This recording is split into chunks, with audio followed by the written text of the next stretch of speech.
Welcome, everyone. Thank you for joining us today. I'm Stephane Castellani, SVP Marketing at CreateDB, and I will be your host today. I'm very glad to welcome Gregor Bauer, our VP of Customer Engineering at CreateDB. This event is broadcast live on LinkedIn and YouTube and will be available for replay. Hi, Gregor. How are you today? I'm good. Thanks for having me. Glad to be Yeah, here. great to have you here. So maybe before we get started, can you give a short introduction of you and your background? Sure. So, hey everyone, I'm Gregor and I'm VP Customer Engineering here at CreateDB. I'm basically responsible for all the pre-sales activity, partly also marketing activity, then customer success, support, and consulting or professional services. As a background, so I studied mathematics, so I like numbers and data, have a lot of experience there, and then I moved more into the IoT and device management business. So a lot of sensor data and processing analytics. So I bring a very broad background in data.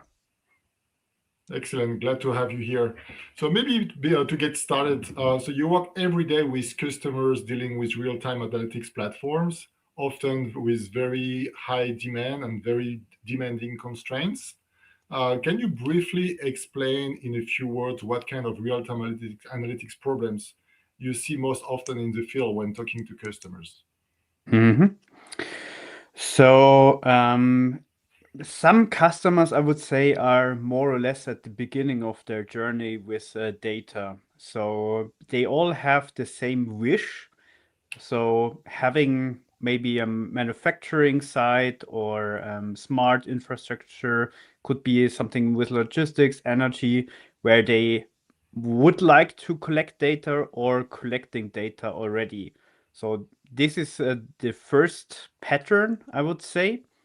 But that leads to the problem, which is like, okay, what do I do with the data now? I have it. I want to make some meaning out of it. But then the first problems start. You go to a drawing board, right? And then you have your architecture you wish. And then you somehow need to make that into production. And this is, yeah, one of the major problems and issues I see, bringing that from the drawing board actually to a production system and making meaningful data out of it. So the pattern also for our topic today is often like from sensor to dashboard. So that's the issue everyone wants to solve. Seeing actually in real time what is happening with your data or sensors machines to get insights and even get to predictions in the future. Excellent. So many starts. Maybe let's go to this slide here and things we see on the field. We hear many teams start with a very simple and loving ideas. They say, "Oh, you know what? I want sensors everywhere. Let's capture all the data we have and let's have instant dashboards." So it sounds like a great plan, but Mhm. in reality, I guess it's not that simple, right? So what typically Absolutely. happens first, based on your experience? Yeah. So having all these data everywhere in sensors and streaming the data to a central platform that often leads to high complexity, right? With the reality being you have dashboards which don't show anything because, well, the data could be broken, it could be old, it could be incomplete if it comes especially from different sources. Also, bottlenecks are a big problem. So a lot of these designs are done with maybe very little data in mind, but reality shows that the data growth and even bursts of data can happen very quickly. So then you have systems which completely break because they cannot scale. And then lagging dashboards is also the problem. So if you have the data only available after minutes or sometimes hours, so what meaning can you get out of it? It's old data, right? Yeah, So yeah. big So gaps. Yeah, great. And when that's things you see on the field, but when you talk for the first time also to the people, I mean, they don't necessarily express it the same way as you just explained. This is your conclusion and your observation. But when you talk to them for the first time, how do they open up and how do they share with you their pains and express what they are dealing with on a daily basis? True. So they mostly report symptoms, right? So the pain we see is like they're having lagging dashboards. Could be that they say, okay, we saw in the data that there was something happening, but we only got to see it like minutes or an after later. So we couldn't react in time to it, or we couldn't change something in time, which leads often in real life actually to batches being destroyed because the quality is not good enough, or they lose some money because some machine is stopped and they need to repair it. So that is reactive, right? You know something breaks, but well, if it's really broken, you don't need a dashboard for it, right? You feed it immediately if the machine is blowing smoke. But yeah, this is one symptom. Then often what we see is also complex and fragile stacks. So you can imagine if you not only have one device in the field, but multiple from different vendors with different protocols, maybe some ERP system or something else. What we hear often is, okay, it breaks constantly. So we need to see where the stream stopped. We have to restart it again. It's stitched up together systems because yeah, sometimes there is no middleware to get all the data to, which helps orchestrating the data. They're widely and yeah, crazy stitched together, which is your problem. And I already said it, firefighting. So you can imagine if the streams stop from data or are corrupted, someone needs to manually go in and fix the data. Only if you have clean data, constantly loading data and fast data, you can actually make meaningful information out of it. Otherwise, the information basically stop and you have to start it over again to get the data, which prevents you ultimately from delivering any value. You're just fixing things. Yeah, spending time fixing instead of building. Yeah, we know the problem. So you Exactly. mentioned complex stacks. Maybe let's get a little bit deeper into this topic. Those complex stacks are, as you said, they are stitched together, built of multiple different systems. So people, you could assume that over time, people are investing into best of breed or best solutions on the market. So we could imagine that at the end, they get a very good system working. So what problems does it actually create in reality by having all those systems together when it comes to having this real-time pipeline? Mhm. So there is this pattern which is called the polyglot persistence, which basically means you choose the right tool for the right problem. And this is typically what you see in these kind of stacks, right? So for example, you have your sensor data, then yes, you have a stream because, well, the data arrive in a stream, so you stream the data. Then you need it in different formats, like time series data, of course, because there is time series patterns for the sensors to report something. But you also have relations where the devices are, which are interconnected and so on.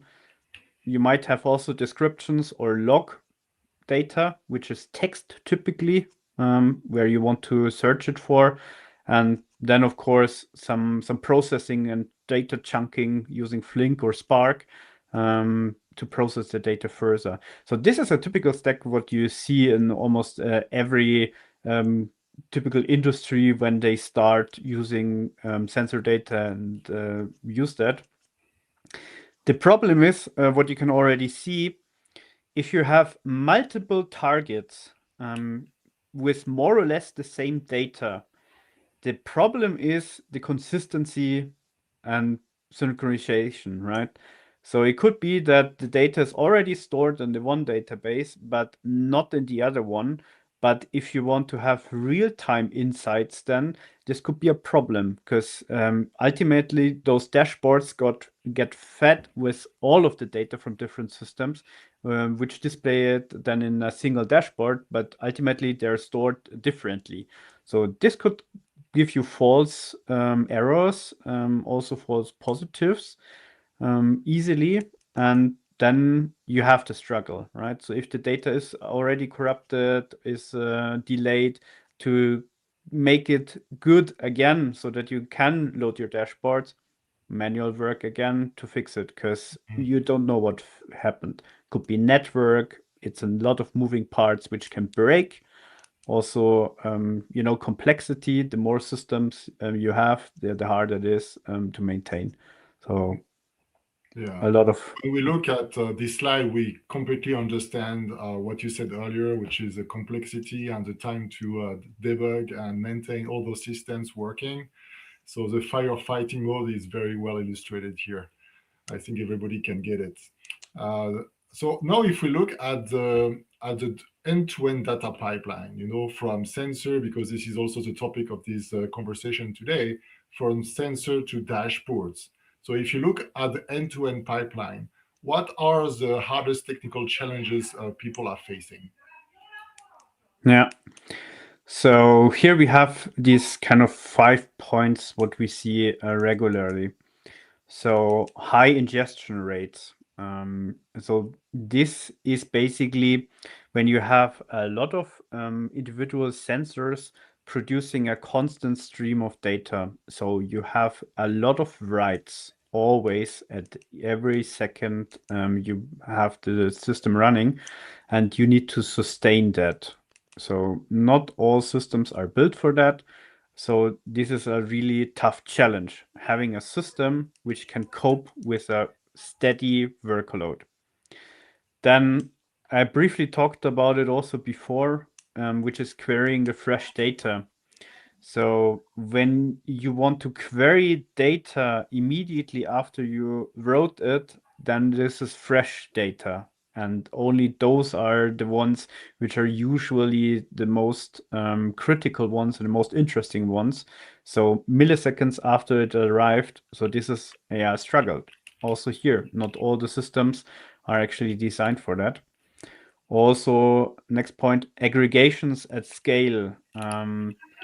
It could be that some system is able to store data, also querying it, but what with analytics?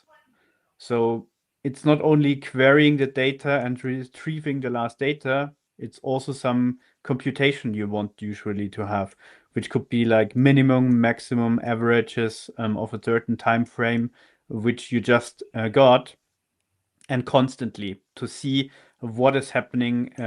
Is temperatures rising? Is vibrations in machines going up or down? What was the average? What's the min or max over that time to get information out of it? And of course, mixed workloads. So storing is the one thing, but storing data and equally also querying it the same time, that's a mixed workload. It's read, write, or more reading, more writing, depending on the workload, right? But this is also, technical issue, right? I mean, depending on the architecture, this could break. And of course, operational complexity. You need to have a system which can cope with being distributed, resilient, then easily scalable, synchronization across data centers and systems. This is not easy tasks, right? So that's real hard challenges in the systems. Yeah. So we understand, well, based on this list, the challenges they are facing to get real-time insights and why it takes so much effort to maintain those systems, and they don't have any system in place nor any operational efficiency in place to get end-to-end view on what's going on. So now maybe let's talk about what will be ideal, because we understand that the current systems are quite limited as they have been acquired over the years. Of course, we are not talking about rip and replace. You will also explain during this conversation what it takes also to come as an add-on and not changing everything. But if we start from a blank sheet of paper, what would be the ideal architecture for a real-time data pipeline? Mhm. Maybe we can So start on the production side, on the sensor side. yeah, What does makes it sense. take to what would be needed ideally? So everyone who has ever worked with devices and sensors knows that the data structure is mostly different from one device to another. So when you design these kind of systems, one of the requirements should always be, okay, you want a flexible data structure. So because the devices are very different. Of course, you also want then consistency. So when you store something in the systems, you will or want to be sure that it is across all systems the same value and not different. When dealing with this kind of sensor data, of course, you need to have in mind what type of data that is. That is usually actually time series data. So to each of the events, there is an associated timestamp. Storing that is the one thing, but always keep in mind also later on, you might want to process that data based on actually the time stamp. Yeah, which should be in a good processing time. Resilience is another topic, of course. If you have edge devices, then connectivity network is always your concern because you never know what's happening. There could be the base station which is damaged. If it's wireless protocols, then it could also lose some packages or drop something completely flaky connectivity always. So system needs to cope for that. And of course, bursts. So in the past, I also had interesting phenomenons, right? So if there was a power outage in a whole city and all the devices come up at the same time, your system should be ready, right? Not to break down. Back off mechanisms or your scale, but you need to also consider that, right? And of course, maybe the most important one, your data schema evolvement, because sensors also change. So there might be new information available. You also want to store new requirements, maybe from business, maybe some regulations you need to fulfill. Thinking about ESG reporting for sustainability, there's more and more data which need to be stored, also in privacy data, and so on. So that makes the need for a dynamic or evolving schema necessary, actually. Yeah. Mhm. So time series, timestamp, consistent across the different systems, schema evolutivity, make sure we can adjust to new types of sensor or to regulation. You mentioned also edge, which is something you see quite often with this edge connectivity across the different factories, and burst managing the unexpected to be ready for the unexpected, I would say. So Yeah. great requirements.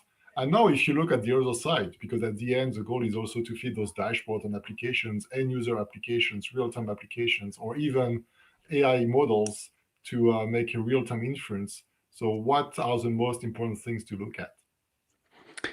Performance, of course. This is probably the most important one. May it be AI dashboards or any decision-making systems, they need to be able to query in sub-milliseconds or that millisecond area, because only then you can actually do something.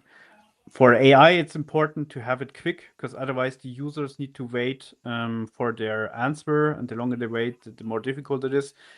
On the other side, for decision-making systems, could be agents or whatever, also the longer it takes, the older the data is already. So of course, some are very time sensitive and we come also later on maybe to a part where I talk about use cases where this becomes apparent what that means. But you need to be able to query fast, right? Other things from an administration perspective, also from a user perspective, you always want systems to be predictable, meaning if you have steady load, of course, you need a steady infrastructure.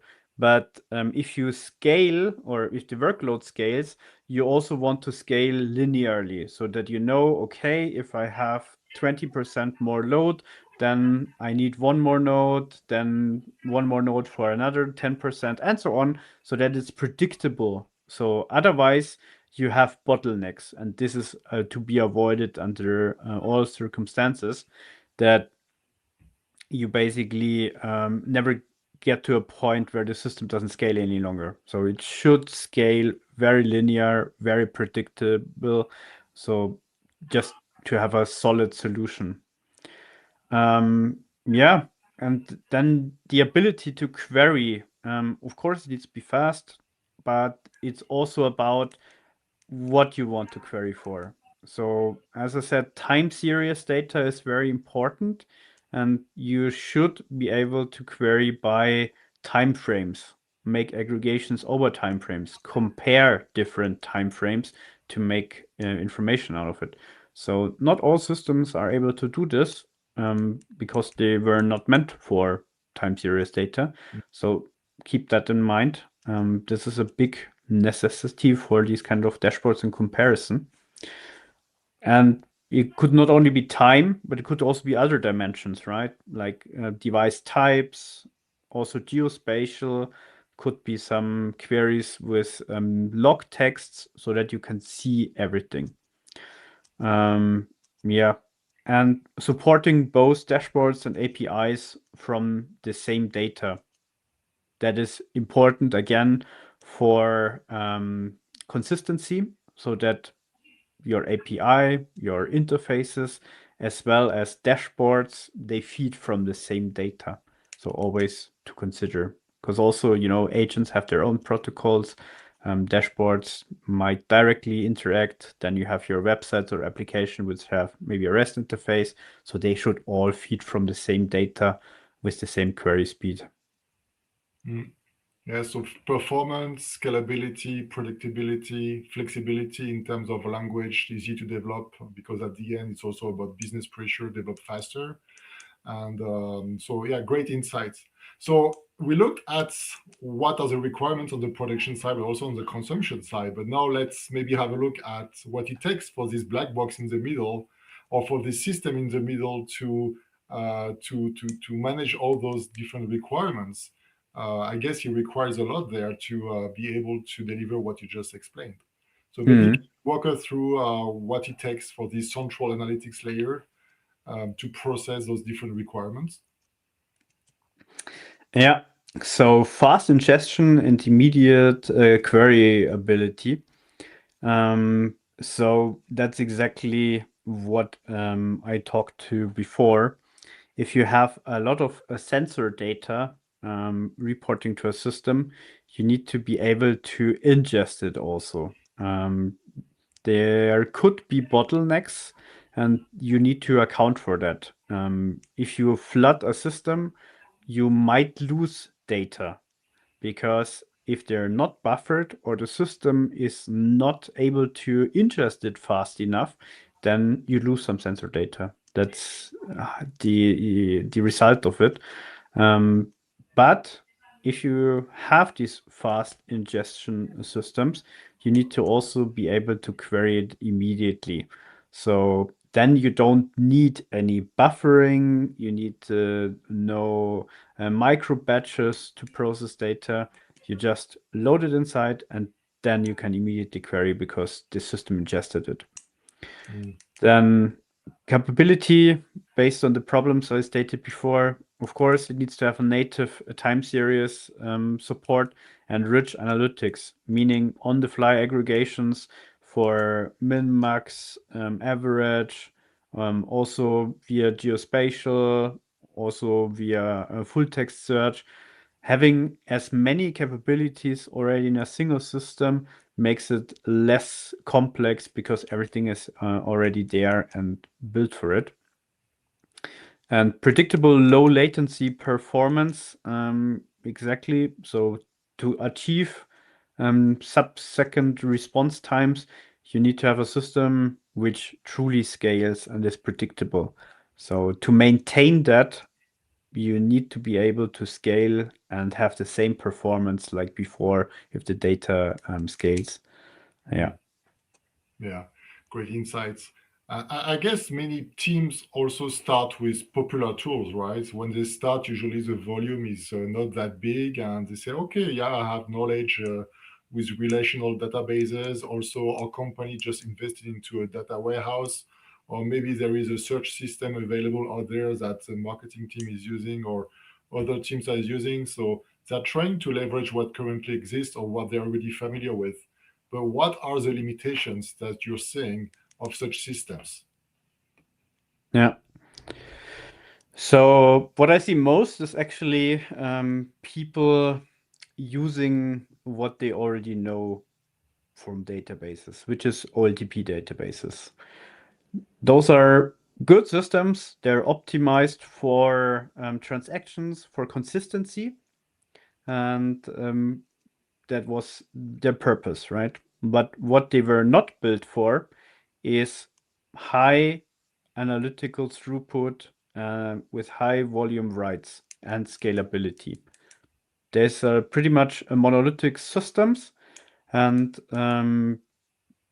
two machines. So that makes it easy for consistency and for transactions because you don't have a distributed system to manage.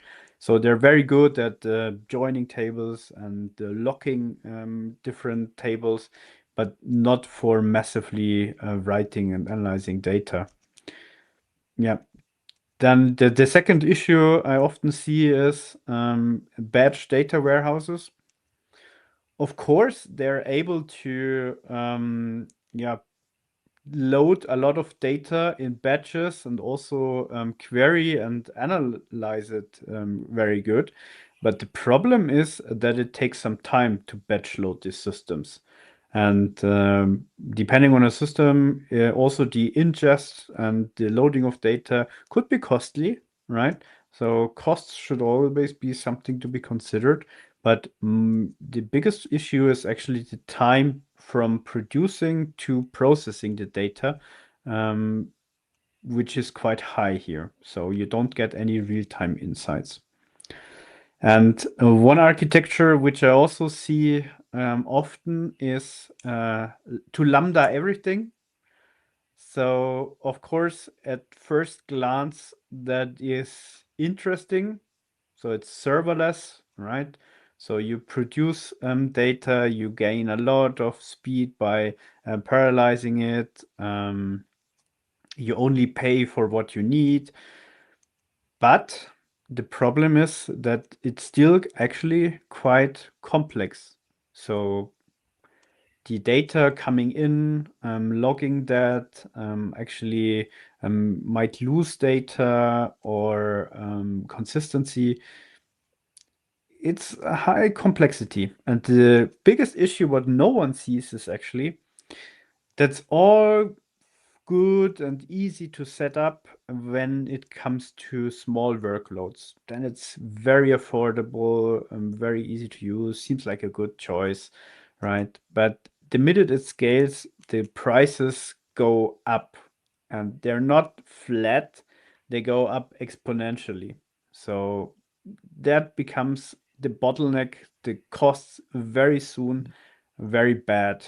And of course, you should account for all of these scenarios always when you design these kind of systems, because changing it later costs even more time, budget, and nerves, right? So keep in mind the points what we highlighted before, what could come, right? And they most likely will come, these challenges. Yeah, talking about that, you just touched on that a little bit. What are the costs of getting it wrong? Not just in, you mentioned cost, of course, cost Mm. is a big driver, but when you meet teams who did this wrong, not exactly the right way, and they are facing those limitations you explained at the very beginning. So they went through a journey and they experienced pain as they were moving forward. So what is the cost, both physical cost but also psychological cost you Mm. see there? So the biggest problem from a business perspective is what I would say is the slower decision making. So if you have high volume data, which is required you to have decisions very quickly, these systems are not meant for that speed. So it's slower decision makings. What I often see is that people build nice dashboards. They work very well in POC, they look nice and everything, but at a certain point, the people stop using it. Why? Because they take forever to load. So they're super slow, and the people are like, I don't want to use it because like, it's second to get something, and no.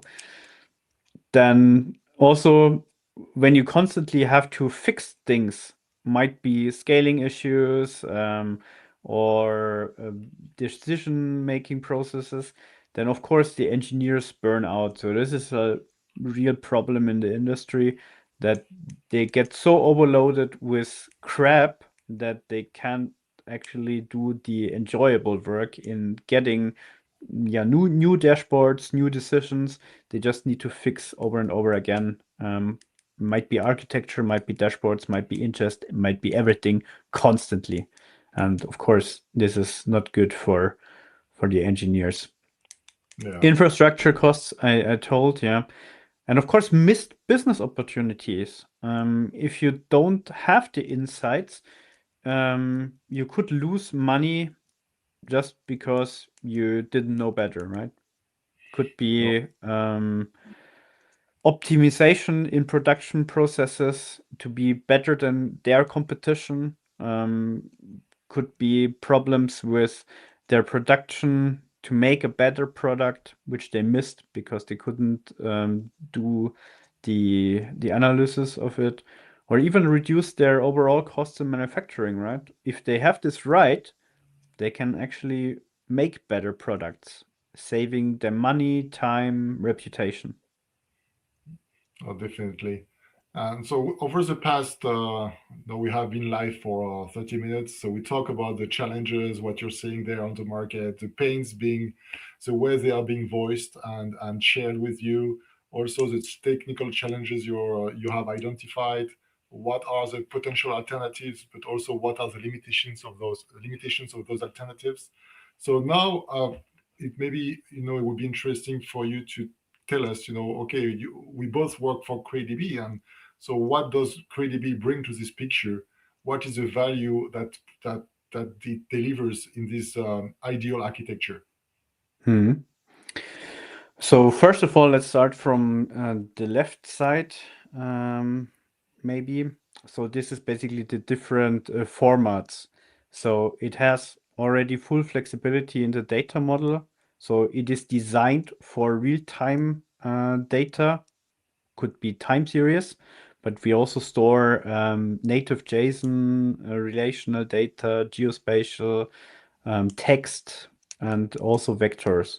So everything in a single system. So you don't need four systems like shown before. So a single one is already good. The high throughput, of course, we were meant for high throughput because we also have like a distributed architecture, which makes that possible. And we come also with a few other things. From an architectural perspective, also, we don't have any separation between ingest and query systems. So one of the issues before I told already, so is like, okay, you might be able to ingest the data fast, but what is with the querying? Because they are sometimes separated. Querying immediately after writing might have consistency issues. Not that great because if they're stored, they're immediately queryable. And they are extremely fast queryable because we index everything automatically when they come in. So no need to build any indexes. You can do ad hoc queries. And on top, we have our SQL interface. So from a querying perspective, it's a distributed SQL query engine, which is meant for both operational and analytical queries. So you can even combine then both systems in a single one, operational data and the analytics on top with fast querying. And the data model is basically dynamic. That's also a big advantage. You can evolve it on the fly without any schema change. So it can, in a single data model, have structured and semi-structured data natively. So it gives you a lot of flexibility for the aggregation part, for hybrid searches, where you combine SQL with full text search or with vector search, for AI tools, for ML learning, and so on, in a single platform. So that's how Crate was built. Okay, interesting. Thank you. So compared to other solutions customer evaluates, how does it, what does it notice first when they talk to you and you present this type of approach? Yeah. So when we go into these POC phases, what customer immediately spot is how fast the data becomes visible and available. For example, you can show in dashboards immediately the data flowing in when they're written, and then you get really real-time insights. It's much simpler architecture. You can imagine most of the customers have exactly that spaghetti architecture with different ingests and different systems. And if they can all replace it with that single system for that use case, that's obviously much simpler. Fewer components to operate. Of course, that goes hand in hand with the simpler architecture, that they only have a single system with a few nodes to operate. So that's much simpler. And because we are a single distributed system, we distribute also the workload equally. So that makes it also very predictable for performance at scale. So when we do these ingest tests and benchmarks, it becomes very apparent that, okay, it's predictable when I have this workload. If I double the workload, I roughly need double the nodes to sustain the same performance, and on and on and on. So that is big advantage, of course. Predictability, and faster time to value, um, especially in production lines. When they spot immediately things when they happen, they can also react much faster. So Yeah, that's in what we today's usually world, see. time to value is definitely Time to the value. key. So now, if you look back at the different challenges you talked about earlier, you listed five different key requirements or key challenges, I would say, that people are facing. Would you mind walking us through how CreditBeat solve them one by one? Mhm. So one of the issues we said was the high ingestion rate. So at Crate, all the nodes are basically equal. So that means we have a massively parallel distributed ingestion engine, where each of the nodes can actually get data and write data. So that distributes it massively, because other systems, there is dedicated nodes or even a single node which only takes the writing, and then the querying is done on other nodes, not with Crate. Every node can write. Querying fresh data, exactly, because there is no separation, as I said, between a writing and a reading node. Everything is on the same nodes. And also interestingly, a single data set for like the active layer is only stored on a single machine. Of course, for replication, it is also on another machine. But if we just look at the storage layer, the active storage layer, as it's only on a single node, there is no problems with consistency. And the query engine can immediately query from all nodes their data. So you have extremely good query from the written data, because again, it's distributed again. The queries get parallelized, and each node basically gets to load and query its data, and then one single node combines the data and retrieves it to the requester. Yeah. Aggregation at scale. Yeah. That's what I said when we talk about automatic indexes. So everything is immediately queryable. So as it's a distributed SQL query engine, also these ad hoc on-the-fly aggregations like min, max, and average, they are parallelized. So when you do a query, basically each of the data nodes gets a small chunk of work to find out min, max, average for that query which is specified. Then they put it all together on a node and then aggregate it again, stream it back. That is much faster than having it on a single node because the load is distributed into smaller work package, like an MPP, like multi-parallel processing framework, so that makes it per definition already super fast. Mixed workloads, yes, because all nodes are equal, then there's no separation. So you can do ingests and queries for analytics on the same nodes. So there's no disturbance. So that makes it very good for mixed workloads.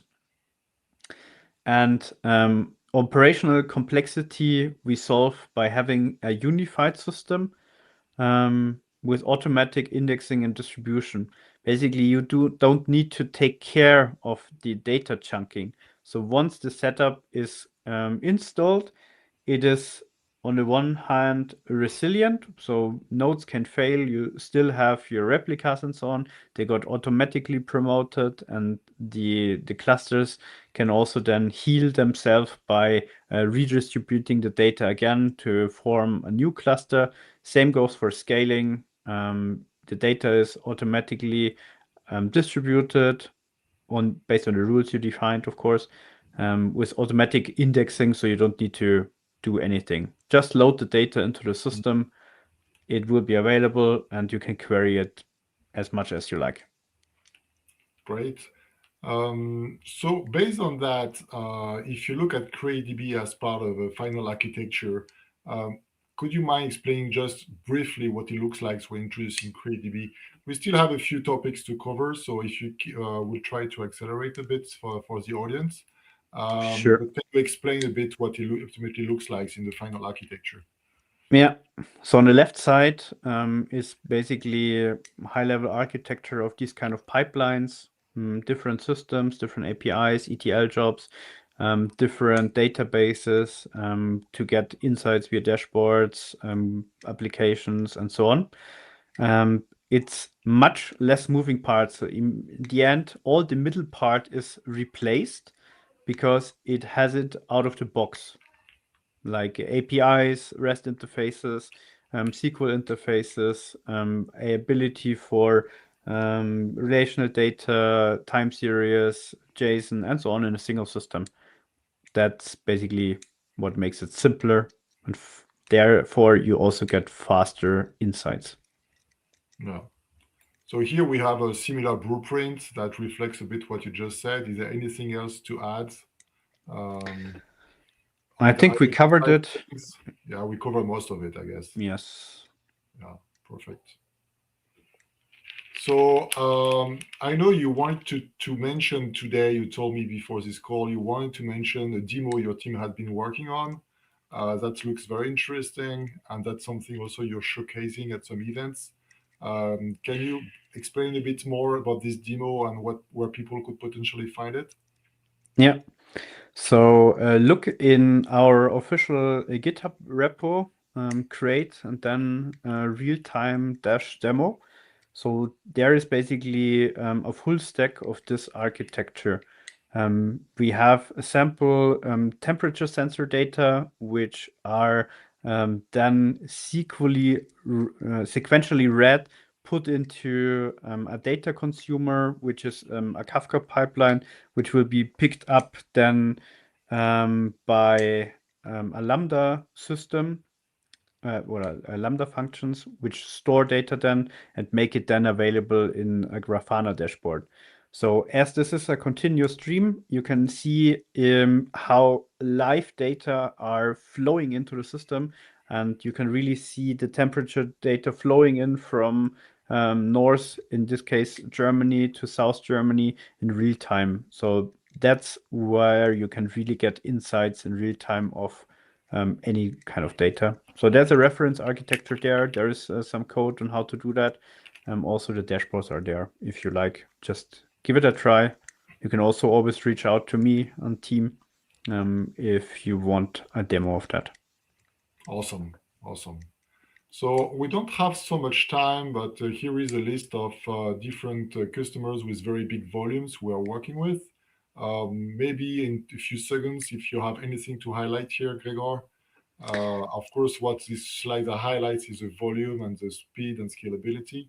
But anything specific from your point of view? So they have all in common that they have real-time necessities. The one I want to highlight where it gets apparent is probably Bitmoving. They have a monitoring platform for video streams, Netflix, live television, and so on.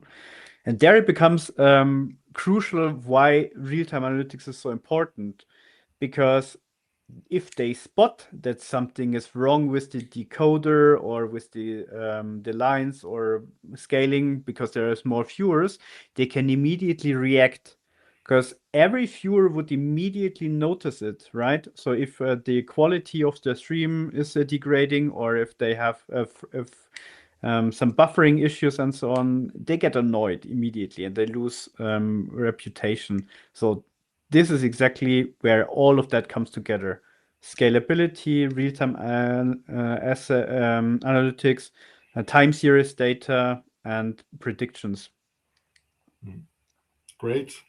So we are getting close to the end of this this discussion. Maybe as a takeaway. So based on all the experience and based on all the projects you have been working on, what are the key principles you would like people to remember when building real-time analytics pipeline for IoT? So real-time is a system property. You need to have it from the start.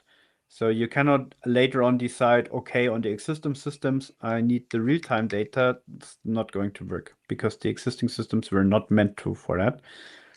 Architecture matters more than tools. So tools are interchangeable, but you need to have a solid, simple architecture to make this work.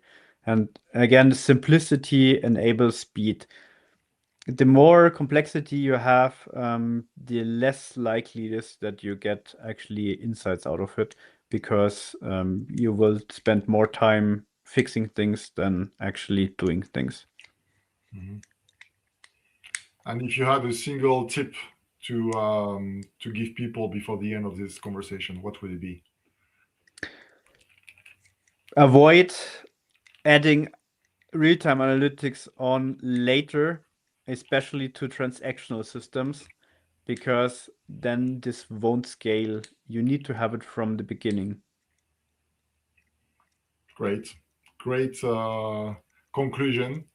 So I'm taking the opportunity to thank you a lot, Gregor. It was extremely insightful. 49 minutes there live. I would like also to thank the audience very much for being with us the whole time.